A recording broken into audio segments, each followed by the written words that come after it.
नमस्ते बच्चों। तो आज अपन लेके आए हैं 12वीं क्लास का अर्धवार्षिक का पेपर जो पिछले साल हुआ था 2024-25 का। जैसा कि आज 26 तारीख और 2 तारीख को आपका भौतिक विज्ञान का पेपर है, फिजिक्स का पेपर है। तो इसीलिए अपन पिछले साल का अर्धवार्षिक का पेपर लेके आए हैं। इससे थोड़ा सा तुम्हें आइडिया मिलेगा कैसे हाफ ईयरली एग्जाम में अर्धवार्षिक की परीक्षा में अपने क्वेश्चन बनता है। तो एक एक करके देखते हैं। इसमें वही ऑब्जेक्टिव प्रश्न है, फिर ऑब्जेक्टिव के बाद अपने पास फिल इन द ब्लैंक्स हैं, रिक्त स्थान है, फिर रिक्त स्थान के बाद अपने पास हैं 1 नंबर के क्वेश्चन है अति लघुरात्मक, फिर उसके बाद अपने पास लघुरात्मक क्वेश्चन है 1 से 1/4, फिर दीर्घ और फिर सबसे बाद में अपने पास बड़े प्रश्न है। तो एक एक करके अपन इन सबको देखते हैं। स्टार्टिंग करते हैं ऑब्जेक्टिव प्रश्न से। तो देखें ऑब्जेक्टिव प्रश्न एक एक करके देखते हैं। तो ये अपने ऑब्जेक्टिव प्रश्न है। पहला प्रश्न है एक कूलाम। पहला प्रश्न है अपना, कलर चेंज कर लेते हैं इसका। एक कूलाम के 2 बिंदु धनावेश वायु में परस्पर 1 मीटर की दूरी पर स्थित हैं, तो उनके मध्य प्रतिकर्षण बल होगा। तो ये सिंपली अपने कूलाम के नियम से निकल जाएगा। कूलाम का नियम क्या बोलता है? F = K(Q1 Q2) upon R²। Q1 Q2 के मान भी एक एक है, R का मान भी एक है, तो F का मान किसके बराबर हो जाएगा? K के बराबर। F बराबर क्या हो जाएगा? K। और K कितना होता है अपना? 9 × 10⁹ न्यूटन। ठीक है, तो ये अपना आंसर आ जाएगा। तो ये पहला प्रश्न हो गया अपना। सेकंड देखें, निम्न में ध्रुवीय अणु है। तो ध्रुवीय अणु किसको बोलते हैं? जिसके धनावेश और ऋणावेश अलग अलग विद्यमान होते हैं, उनके केंद्र अलग अलग होते हैं। तो O2 नहीं है, H2 नहीं है, H2O ध्रुवीय अणु है, तो H2O आंसर आ जाएगा इसका। तो ये दूसरा प्रश्न भी अपना हो गया। विद्युत वाहक बल का SI मात्रक, सब जानते हैं विद्युत वाहक बल विभवांतर, इनका दोनों का मात्रक समान होता है। तो विद्युत वाहक बल का मात्रक अपना क्या है? वोल्ट है। चौथा प्रश्न अपना, एक लंबे सीधे तार में 35 एम्पियर धारा प्रवाहित हो रही है।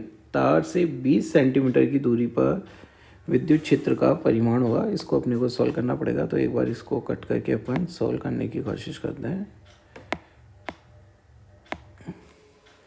तो प्रश्न में एक बार कॉपी कर लेता हूँ, फिर अपन इसको सॉल्व करते हैं। देखें इसको, न्यूमेरिकल प्रश्न है। तो ये अपना प्रश्न हो गया।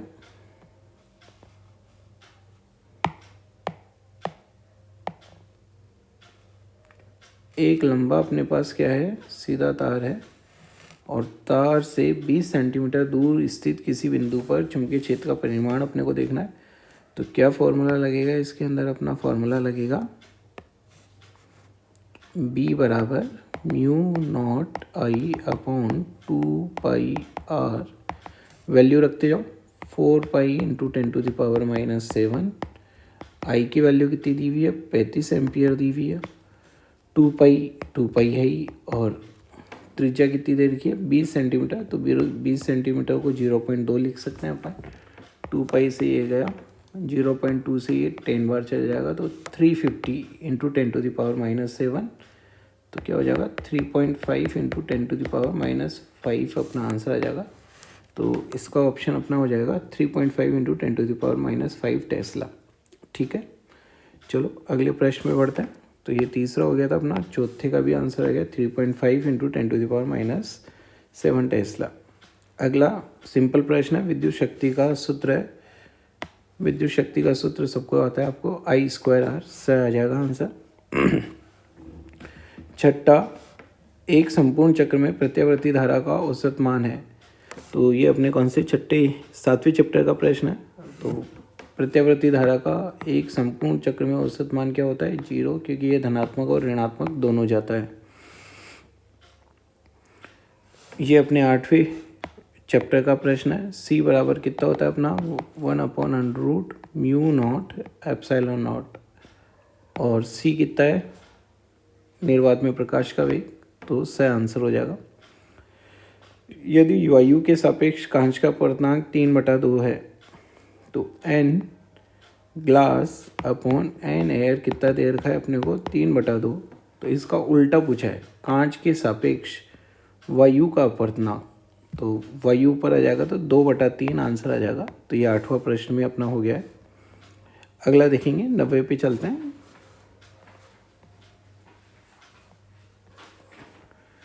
उत्तल लेंस की क्षमता होगी, तो इसका फॉर्मूला क्या है अपना 90 का, क्षमता का फॉर्मूला आता है P=1/f।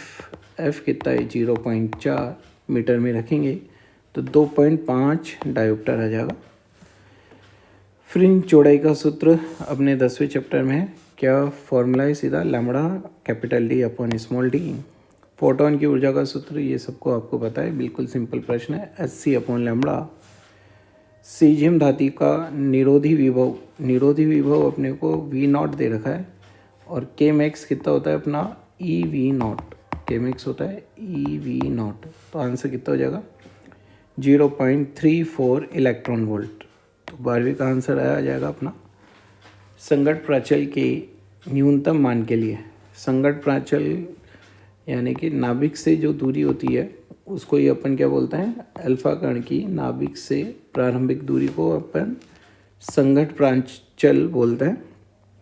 तो न्यूनतम मान संगत प्राचल का 0 हो गया तो ये अल्फा कण वापस नाभिक से क्या हो जाएगा, लौट जाएगा। तो प्रकीर्णन कोण कितना हो जाएगा अपना 180 हो जाएगा। अगला परमाणु वाले चैप्टर से अपना प्रश्न, दूसरी कक्षा की त्रिज्या पूछी है। तो अपने पास दूसरी कक्षा की त्रिज्या का फॉर्मूला क्या होता है n², ठीक है, n² r बराबर क्या बोल सकते हैं n² इंटू r1। तो n² का अपन 2 का स्क्वायर 4 हो जाएगा, 4 इंटू r1 कितना दे रखा है अपने को, पहली कक्षा की त्रिज्या 5.3 इंटू 10⁻11। तो 4 को 5.3 से गुणा करना है और फिर कितना आ जाएगा 21.2 आ जाएगा, 4 पंजो 20, 21.2 इंटू 10⁻11। एक इधर ले लेंगे 10 तो कितना आ जाएगा 2.12 इंटू 10⁻10 मीटर। अगला नाभिक वाला प्रश्न है। तो त्रिज्याओं का अनुपात क्या होता है अपना, द्रव्यमान संख्या r बराबर कितना होता है, r बराबर r0 e⁻1/3। तो ये वाला फॉर्मूला लगाएंगे अपन e⁻1/3। तो 3/81 नीचे लगा देता हूँ मैं ये फॉर्मूला, r बराबर होता है अपना r0 e⁻1/3। तो r1/r2 बराबर कितना हो जाएगा a1/a2⁻1/3। एक दे रखा है अपने को 3 और एक दे रखा है अपने को 81, कितना दे रखा है अपने को 81। तो 3/81⁻1/3 1/27 हो जाएगा और इसका घनमूल हो जाएगा अपने 1/3। तो आंसर क्या हो जाएगा 1/3। तो नेक्स्ट का आंसर आ जाएगा अपने 15वें का आंसर 1/3। तो ये 15वां प्रश्न भी हो गया।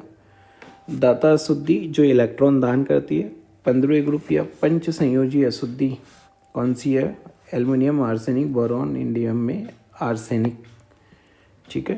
तो ये अपना 16वां। तो यहाँ पर अपने ऑब्जेक्टिव प्रश्न कंप्लीट हुए।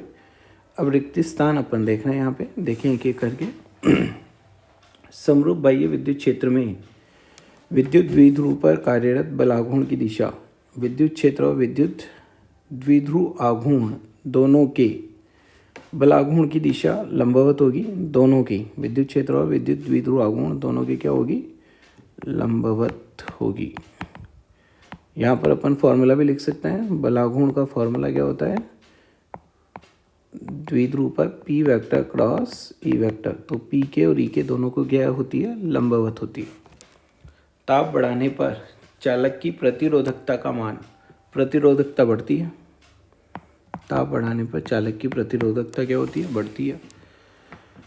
अगला देखें, धारा मापी को वोल्ट मीटर में रूपांतर, यानी चौथे चैप्टर का है ये प्रश्न। वोल्ट मीटर में धारा मापी को रूपांतरित करना है तो प्रतिरोध बढ़ाना होता है। प्रतिरोध बढ़ाने के लिए अपने को कुंडली के साथ श्रेणी क्रम में जोड़ना पड़ेगा। उच्च प्रतिरोध कौन से क्रम में जोड़ना पड़ेगा, श्रेणी क्रम में। अनुचुंबकीय पदार्थ के लिए चुंबकीय प्रवृत्ति का मान, तो अनुचुंबकीय पदार्थ है, प्रतिचुंबकीय के लिए ऋणात्मक होता है, अनुचुंबकीय के लिए धनात्मक। अल्प का मान धनात्मक एवं अल्प होता है, तो यहाँ पे क्या आ जाएगा, धनात्मक होता है। एक पूर्ण चक्र में किसी प्रेरक को आपूर्त माध्य शक्ति, 7वें चैप्टर का क्वेश्चन हो गया, शून्य होती है माध्य शक्ति। गोलीय दर्पण की वक्रता त्रिज्या का मान फोकस दूरी का दुगना होता है। फोकस दूरी का क्या होता है, दुगुना होता है। 2 पाई कालांतर के लिए पथांतर कितना होता है, लैम्बडा। 10वें चैप्टर का प्रश्न है। इलेक्ट्रॉन की उच्चतम गतिज ऊर्जा किस पे निर्भर नहीं करती, आपतित विकिरण की तीव्रता पर। प्रकाश की तीव्रता पर या आपतित विकिरण की तीव्रता पर निर्भर नहीं करती। तो ये अपना 8वां प्रश्न भी हो गया। तो यहाँ पे अपने रिक्त स्थान भी कंप्लीट हो गए। अगला चलते हैं अपन रिक्त स्थान के बाद यहाँ पे अति लघु, नहीं अभी तो 2 रिक्त स्थान और बचे हुए। नाभिक के चारों ओर घूमते हुए इलेक्ट्रॉन की ऊर्जा सदैव ऋणात्मक होती है। ऊर्जा सदैव क्या होती है, ऋणात्मक होती है और संरक्षित भी होती है। संरक्षित भी आ सकता है इसके अंदर ऑप्शन, वही रहेगी, स्थिर होती है। ताप बढ़ाने पर अर्धचालक की, ताप बढ़ाएंगे तो अर्धचालक की प्रतिरोधक बढ़ती है, बढ़ेगी क्या, चालकता बढ़ेगी। ताप बढ़ाने पर अर्धचालक की चालकता क्या होती है, बढ़ती है। अगला प्रश्न है विलगित ऋणावेश के कारण समविभव पृष्ठ। तो समविभव पृष्ठ क्या होते हैं, एकल आवेश के कारण सकेंद्रीय गोले क्या होते हैं, सकेंद्रीय गोले। ओम के नियम को प्रदर्शित करने वाला V और I का ग्राफ। तो V और I का ग्राफ क्या होता है, इनके बीच में सीधी रेखा होता है। V और I का ग्राफ कौन सी रेखा होता है, सीधी रेखा। तो ये ओम के नियम का ग्राफ है। अगला, जब प्रकाश विरल से सघन माध्यम में गति करता है तो उसकी चाल में कमी क्यों आती है, क्योंकि सघन माध्यम का अपवर्तनांक क्या होता है, अधिक होता है। अपवर्तनांक का मान क्या होता है, अधिक होता है। आइंस्टीन का प्रकाश विद्युत समीकरण आपको आता ही है, क्या होता है, के मैक्स बराबर H nu minus five. K max equal to H nu minus five.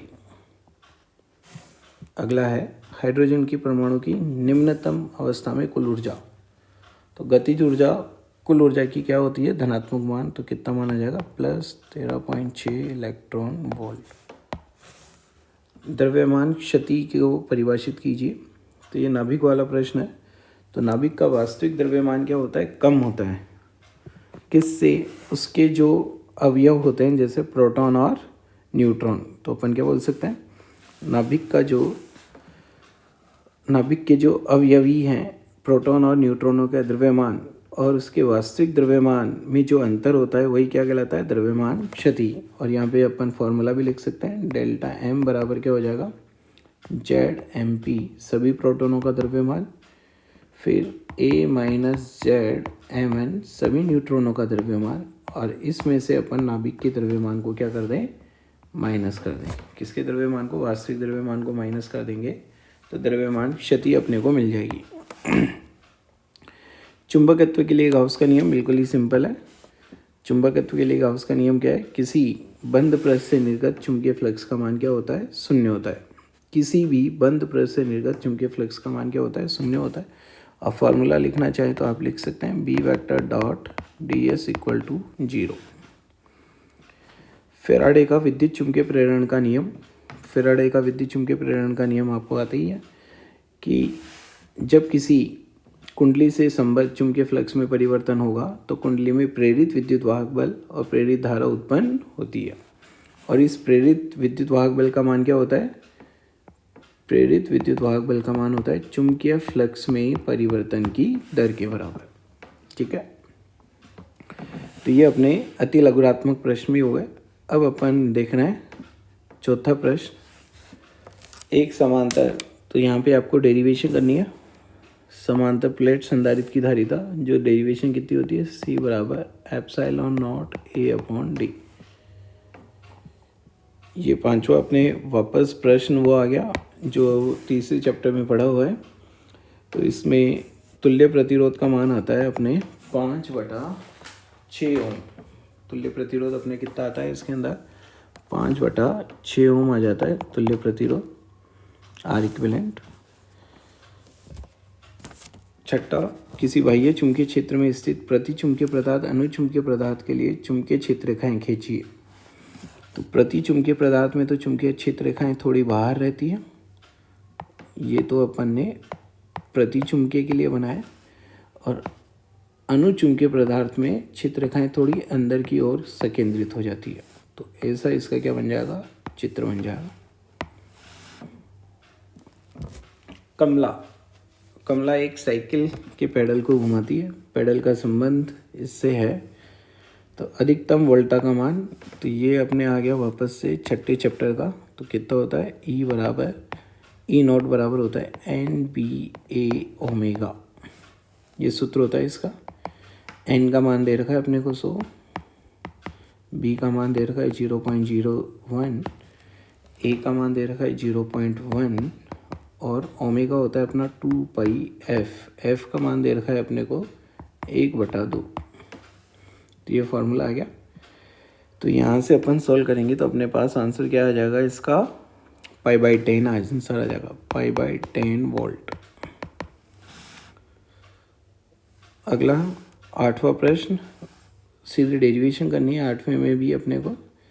तो क्या होता है, ऊर्जा घनत्व क्या होता है अपना B²/2μ0 एकांक आयतन में, चुंबकीय एकांक आयतन में ऊर्जा होती है चुंबकीय ऊर्जा।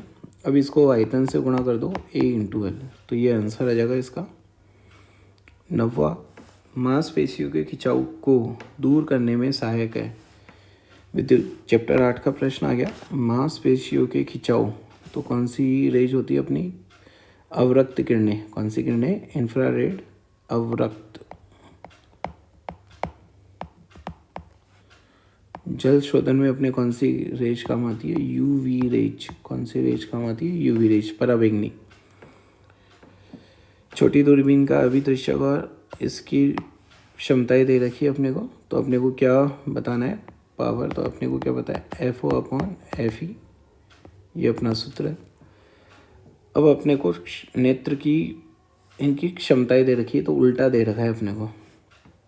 तो FO का मान कितना हो जाएगा अपना, FO अभिदृश्यक 1/3 और FE का मान हो जाएगा 1/27।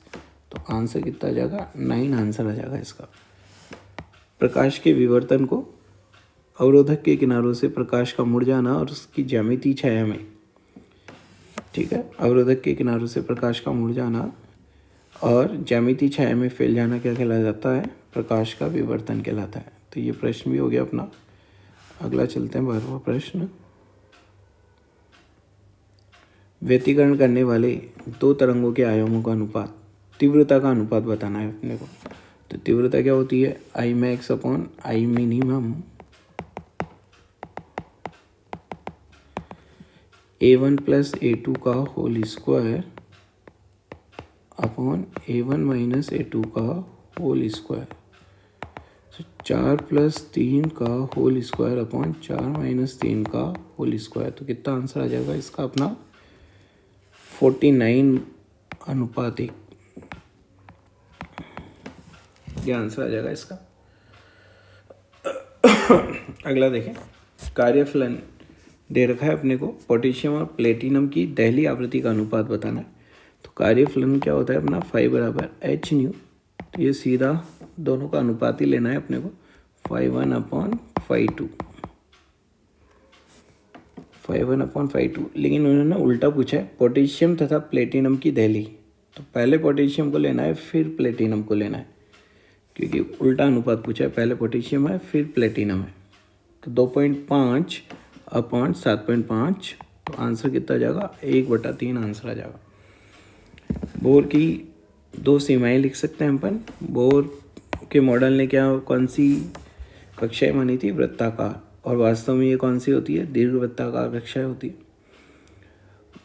बोर ने ये भी नहीं बताया कि जो द्वितीय विपरीत था वो कहाँ से आया, क्यों क्वांटित होती है उसके अंदर कोणीय संवेग, इसका कोई स्पष्टीकरण नहीं दिया। तो ऐसे अपन कोई भी दो सीमाएं इसमें लिख सकते हैं। नाभिकीय विखंडन और संलयन में अंतर लिख सकते हैं। विखंडन टूटना, संलयन जुड़ना, तो ये अंतर अपन लिख सकते हैं। विखंडन भारी नाभिक में होता है, संलयन हल्के नाभिकों में होता है। ठीक है, और आगे अपने सब डेरिवेशन वाले क्वेश्चंस हैं, वो आप देख सकते हैं, इनको आप कर सकते हैं। देखें, 16वां गाउस के नियम वाला है, इसके अंदर विद्युत क्षेत्र वाला भी है अक्षीय रेखा पर। 17वां एम्पियर के नियम का है, और 17वें में ही जो दूसरा है वो किसके ऊपर है? 17वें में दूसरा अपन ने कौन सी गति पढ़ी थी? 17वें में एक आवेशित कण एक समान चुंबकीय क्षेत्र में थीटा बराबर जब 0 डिग्री पर जाता है, जब 90 डिग्री पर जाता है तो वो क्या होता है? वृत्तीय गति होती है। और जब इसके बीच में होता है तो हेलिकल पाथ होता है, सर्पिलाकार गति करता है। कौन सी गति करता है? सर्पिलाकार गति। ठीक है, अर्ध तरंग दृष्टकारी है, पीएन संधि का निर्माण है, फेजर आरेख है, उच्चाई ट्रांसफार्मर है, और फिर लास्ट में 90वें चैप्टर के अपने क्वेश्चंस है। तो यहाँ पर ये अपना कंप्लीट हुआ। तो होप इससे भी आपको कुछ प्रश्न यहाँ से मिल जाएंगे और आपको पता लग रहा होगा कि कैसे कैसे प्रश्न अपने हाफ ईयरली एग्जाम में आ सकते हैं। तो इसको आप देख सकते हैं पेपर को, और चैनल को लाइक और सब्सक्राइब करें। Thank you.